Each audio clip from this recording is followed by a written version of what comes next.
Hello, everyone. Welcome to VWO's Ask Me Anything session. This is your host, Abhishek. This is where we answer all your questions about experimentation and optimization. These AMAs are really a great opportunity for you to interact with our VWO experts and get any of your questions answered and get better at optimization and bounce off more and new ideas every session. Today on our panel, we are joined by Nancy from the optimization team and Anshul from the product team. Our panelists here will guide you to create the best experiences possible for your visitors. Do raise your hands and ask questions in chat to get the maximum out of this interaction. And here we go. So let's dive into the very first question. I'll pose it to Anshul. Anshul, this is the question that we've received. It's an interesting one, that too very specific to a use case. The question is, how can journalists best utilize VWO in their reporting and research process? Handing it over to you. Thank you, Abhishek. Yeah, this is definitely an interesting question and very specific to one industry. But yeah, let me try to answer this. So, the first portion that I want to highlight is how can VWO help you research your website visitors and their behavior. So, using VWO, you can not only track the performance of key metrics on your website and measure how visitors on your website react to a certain goal that you've set up or certain goal that you measure. You can also see how how much time they spend, how do they progress on your website. Do they read an article and go away, or do they progress from one article to another one? What is the link they are clicking, etc. You can do this by setting up funnels or analyzing visitor recordings to gather insights. So once you have uh, the performance, the quantitative data about this, you can dive into qualitative data and look for uh, which parts of your website get more clicks. So for example, if you have a certain article template, you can use heat maps to figure out what areas of that article template, what real estate is most clicked and which one is, let's say, most ignored. If you have a lot of widgets on your template, such as social share or widgets that point visitors to different articles that are in the same category, you can see how many visitors click on that particular area and analyze if all those different widgets on your website template are actually delivering value or not. Apart from this, you can also use A/B tests to iterate on these page layouts and meet your success metrics. So one very common way that publishers can use for testing is headline test, or figuring out which kind of headlines get more clicks, what kind of writing style get more user attention. So you can also you know not just use it for headlines, but also expand this to testing link placements or different photographs and figure out which one actually get you uh, better conversions. Just keep in mind that there's one important rule that you should test one variable on a web page at a time. So be it a photograph, a headline, a link placement, etc. Uh, Test just one to determine whether version A or version B is better. Testing multiple variables makes it difficult to attribute the lift in performance back to the variable, back to one variable. So yeah, with A/B testing, audience now actually has a way to give you direct feedback on different iterations or different versions that you can set up. Also be very cognizant of the goals that you use. So for a typical e-commerce website, you could you could measure the impact of changes you create on how much do users buy, or do they buy or not, right? But when you're making changes to design or layout, you really want to know if you're making your website, if the readers on your website are actually engaging more with the content on your website. So your goal could be to increase user engagement, which in turn will mean that you have increased advertising impressions. So to measure that, ensure that you have uh, ways in which readers can click on a certain area of the website that that they can read more about it, or uh, have social sharing buttons and measure the impact on those. A good example of an A/B test to figure out when, and this is an example I actually found online. This has already been performed, so you can maybe try it at your organization too and see the impact of it. Uh, is when you show some related articles, what should be those related articles along with a certain story?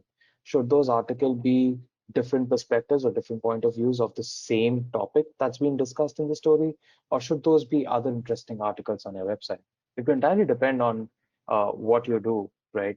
It could, you could put articles in a broader, you could put a story in a broader narrative by presenting readers with multiple point of views by way of different articles, and that would give readers a way to gain more perspective on one story. While on the other hand, you could try giving users the other, other different headlines or other stories, which could also be reacted well to. So it entirely depends on what your visitors want, and you can learn that by doing the A/B test. Uh, there are multiple other ways in which we can do this. And yeah, the best way here would be, I think, just reach out to us and we'll have a more coherent conversation about your use cases, about what you can do with VWO, and answer any more questions if you have. Uh, and yeah, if you have any follow-ups right now, please feel free to put them in the chat box or in the questions box. Thank you, Anshul, for all the lovely details on this particular question. This was a very broad question, but I think this is a very good detail that we've provided right now. We do have some attendees today, so I'll open the forum quickly for anyone to raise their hand and ask their questions. You can also put your questions in chat before we move on to the next question. Okay, I think we first will go through all the pre-submitted questions and then open the forum again. Don't worry, we'll always pick up your questions later on as well. Uh, Moving on to the next question that we've received, Nancy, this too is a very uh, important question for all marketers and all people who are sort of looking to increase their lead gen, increase their performance on their landing pages. So here's the question: what kind of changes and tests are recommended to improve the performance of landing pages, collecting signups and leads? Handing it over to you, Nancy. Yeah, you're correct. Actually, it's a pretty vast topic, and it'll be difficult for me to actually like sum it up all in this session. But I'll try to, touch upon the most important elements. So there are, four broad aspects or dimensions to landing page optimization. Firstly, it's very important to understand that landing page optimization is not an isolated concept. So you need to actually holistically look at it and do a complete study of the entire funnel, right? So we need to track users journey right from the research stage till the conversion stage. For instance, like if a person comes from he starts by doing a Google search, then he clicks on the ad, then he lands on the web page, and he moves on to the form page, and then he reaches the thank you page. So you need to do the study of this entire funnel in order to understand what is the problem and then try to fix it, right? Another thing is that's the most important thing when it comes to specifically talking about landing page content. It's information hierarchy. So often marketers, they face this dilemma that what information is important and how much information is necessary, right? And it's important to note that too much information is also going to create confusion and will lead to high bounce rate. And little information, too less information, is also going to create frustration in the mind of visitors, and again higher bounce rates. So the objective should be to answer the questions of the users, whatever questions they might have, concisely. So you can solve this dilemma by answering actually three questions. You need to look at it like in terms of the kind of visitors you get on the website. Not all of them are same. So you will segregate them, and that is how you will approach and show them the content. So for instance, firstly, you'll ask, who are you communicating with? Like, what is the kind of target audience? What is their awareness level? Because there are different awareness levels, right? Problem aware, solution aware, product aware, or most aware. So depending upon what is the awareness level of the audience you are talking to, the amount of information will differ, right? Secondly, similarly, we have the source. Where do these visitors come from? For instance, if I talk about newsletter, and if I compare it with the audience coming from, let's say, display ads, so you can see, like, from newsletter a person is coming, that means he has, some information about your offerings, about the brand. But a person who is coming from display ad, he will not have the same amount of awareness, right? So that will also kind of decide that how much information and what type of information you will display to both of these segment of users. Lastly, you should ask the question that what do you want them to do, what is the goal you're trying to achieve. If you see that the goal is something which is complex, it involves risk, and the effort required from the users is also quite high. So in that case, that's pretty obvious that you need to put in more content and make the sales pitch more compelling in order to get them take that action or fill the form. Right, so these three questions, I think, will help you understand how much information should be included on the page, target audience, the source they're coming from, and what is the kind of conversion goal. Then when we talk about the content, like what all elements are important to have on the home or on the landing page. So there are 6 important elements of a landing page. Firstly comes the in the first fold, if I have to talk about headline, sub-headline copy. So the headline, sub-headline copy, it should have kind of all the same words, or at least some words that you used in your ad copy, so that there is message match, right? And there's a logical connection between the ad source and the headline. And you are also following up on the promise you made in the ad copy. For instance, if you said free 30-day trial, so you need to make sure that within that first fold, headline or sub-headline copy, that words are present and easily noticeable by the person. Otherwise, he'll get a feeling that he has landed on a wrong page, right? So it's very important that you are following up on the promise. You need to reinforce the user's motivation by highlighting the desired outcome or the pain point, and address the barriers. You need to highlight how you are different from other competitors in the market, other players in the market. So all of this have to be summarized in the sub headline and headline copy. Of course, you can cover all of these aspects in detail in other folds, but the first fold content has to be engaging enough for a person to get interested and engage more with the web page and scroll beyond the first fold. Right, so that is where the headline and sub headline comes, and it needs to capture the attention of users and make them stay. Second aspect is you will be talking about the benefits of features, right? Of course, your product or solution, it is solving some problem, so you need to explain those benefits briefly in that landing page itself. You can emphasize the value of your offer, answer some important questions, and in terms of format, either you can use paragraphs or you can use bullet lists, right? And there could be a text link that takes them to the detailed page. But you can cover these benefits, these features briefly on the landing page, other folds, right? Third very important element is credibility. And the purpose of adding credibility copy is to make the content trustworthy, answer the questions of the users, and mitigate any disappointment, right? You can do so by actually having social proof, like add video testimonials, you can add text reviews, you can add logos of the clients, media coverage, you can have real facts and figures about the product or about the industry, and even add FAQ section. So all of these elements, when you add, it will help in adding that proof, like whatever we are saying, we are great, we do this and we do that, you're adding that proof that this is we, it's not just we people talking about how great things we are doing, but all of these other testimonials and the media coverage and the recognition that we have earned, it is kind of a proof that people have recognized our work, right? So credibility is very important.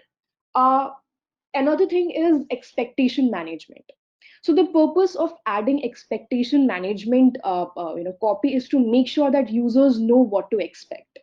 Sometimes, in fact, a lot of pages, landing pages, do not cover the entire story, and people are left with a lot of questions. And that is one of the key reasons that even a serious visitor who has high intent, also he has buying capacity, also he even ends up just dropping off.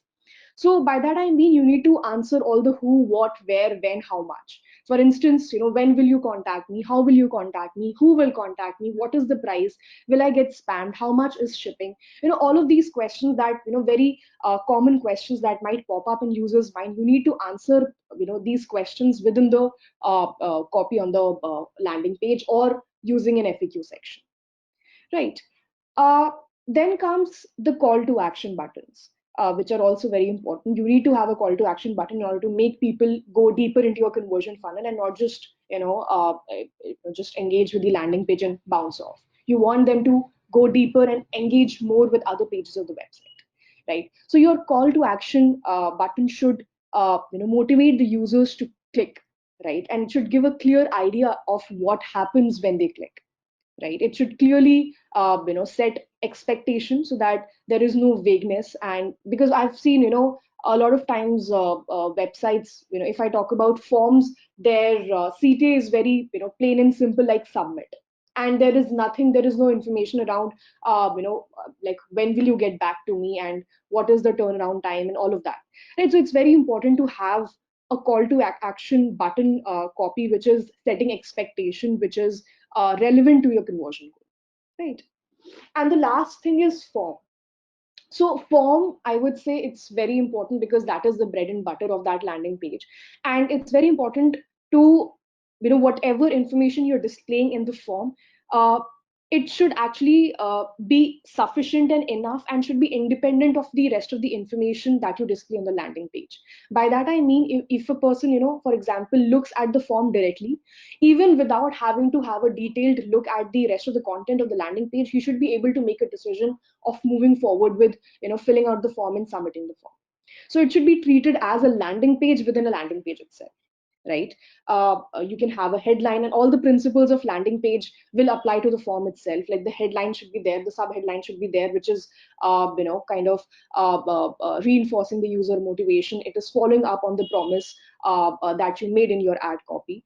And when it comes to the form fields, it's very important that you're, addressing the barriers, because what we have seen, when we track forms on these SaaS websites or any websites that have these forms, people show maximum hesitation with phone number or email fields, because of course you're asking them to part away with such personal information, and all of these websites have, these kinds of fields. So people, they hesitate, they don't want to get spammed and to get multiple, communication or marketing communication about your brands, right? They want clarity as to why you're asking me my phone number. So it's very important you define the purpose there itself with the email ID field or with the phone number field, and that will help them, get more confident and move forward with the decision of, putting their information and moving forward, right? And also, while filling out the form, very important aspect is the privacy, because people always have doubts and fears around privacy, whether how this information would be used. So you can address the privacy element as well by adding, text which says that, we guarantee 100% privacy, or something that explicitly kind of addresses their fear, and they are now more confident to move forward, right? So summing it up, in terms of information, there is headline, subheadline, very important in the first fold. Then you talk about the benefits and features. You add credibility points in the copy of the landing page. You add some expectation managers by answering all the who, what, where, when, and how much types of questions. Then call to action button copy, and then the form element. Right, so that comes under information hierarchy. Then the next aspect is visual hierarchy. We have seen a lot of times that because marketers know that not a lot of people scroll beyond the first fold, so they try to fix in and fit in everything in the first fold itself, and that gives a very cluttered and busy look to the page. So it's very important you're also maintaining visual hierarchy, and that is about understanding that which element is most important, and which element should be seen first, right? So you can use, size, spacing, font, color, contrast, direction. All of these, principles of visual hierarchy can be used in order to determine, which information should be, shown first to the user, and you can basically decide the order in which the user reads the content, right? And the last thing is design. So the visuals. So it's the visual match between the source campaign material and the landing page. And it needs to be, the design should complement the copy. You need to ask the question, does the design get the message across and does it make sense without copy, right? Even looking at the images also, the visuals also, the people should get an understanding of what we do and how we are different from the others, right? They need not read a lot of characters, a lot of text on the page, and your design also should kind of convey that and should be important part of the entire sales pitch, right? So those are four broad dimensions of the landing page optimization. First is funnel and landing page experience study, information hierarchy, visual hierarchy, and the design aspect. Okay, so we'll be wrapping up our session today. I'd like to thank our panelists for addressing all our customer queries. I encourage all our participants to keep submitting your questions and discussing new ideas in these sessions to improve your optimization skills. Again, thanking Nancy and Anshul to take out the time and answer all the questions that were submitted. Still holding out for another couple of seconds if somebody wants to ask a question, else we'll be wrapping up this session. Okay, see you all next time. Keep experimenting. Thank you.